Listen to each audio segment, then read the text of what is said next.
और केंद्रीय बजट में बिहार के लिए की गई बड़ी घोषणाओं को लेकर सीएम नीतीश कुमार ने खुशी जताई है। तो वहीं केंद्रीय कपड़ा मंत्री गिरिराज सिंह ने बिहार को मिली सौगात पर पीएम मोदी को धन्यवाद दिया है। चिराग पासवान ने कहा कि बिहार के लिए काफी गर्व की बात है। हम लोगों ने शुरू से कह दिया था या बिहार को विशेष तौर पर मदद करिए इसके लिए। अब उसी में उन लोगों ने कई चीजों का मदद करने का घोषणा कर दिया है। ये बजट पूरे देश के लिए एक संतुलित बजट है। बिहार को सुपर पैकेज के रूप में दिया गया। सभी लोगों के लिए और खास के बिहार के लिए एक बड़ा उपहार भी है। आज 26,000 करोड़ एक्सप्रेसवे के लिए है। हम लोग की मांग रही थी कि जब तक विशेष राज्य के दर्जे का दर्जा हम लोग को नहीं मिलता, स्पेशल पैकेजेस हम लोग को दिए जाएं।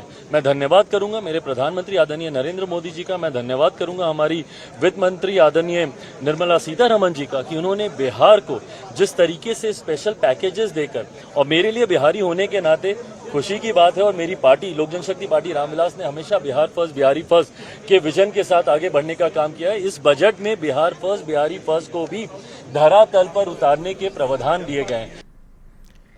बजट को लेकर केंद्रीय मंत्री जीतन राम मांझी ने कहा कि यह बजट बिहार के दृष्टिकोण से बहुत महत्वपूर्ण है।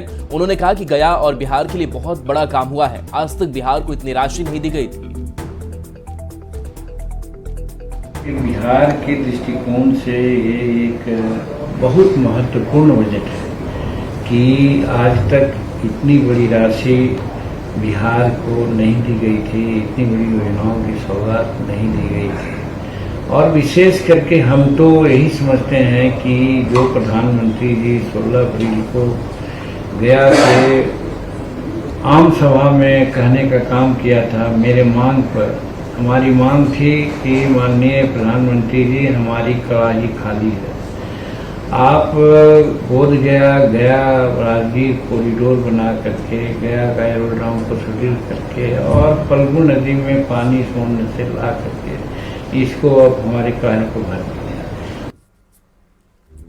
मुजफ्फरपुर के सांसद और केंद्रीय जल शक्ति राज्य मंत्री राजभूषण निषाद ने बजट की तारीफ की और इसे विकसित भारत की ओर से जाने वाला बजट बताया है। उन्होंने कहा कि इस बजट में हर वर्ग का ख्याल रखा गया है।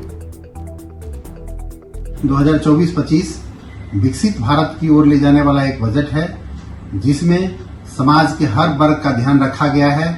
इस भविष्यदर्शी बजट के लिए यशस्वी प्रधानमंत्री नरेंद्र भाई मोदी जी को बहुत बहुत आभार। साथ ही मैं वित्त मंत्री निर्मला सीतारमण जी का विशेष आभार व्यक्त करना चाहता हूं कि उन्होंने बिहार वासियों का विशेष ध्यान रखा।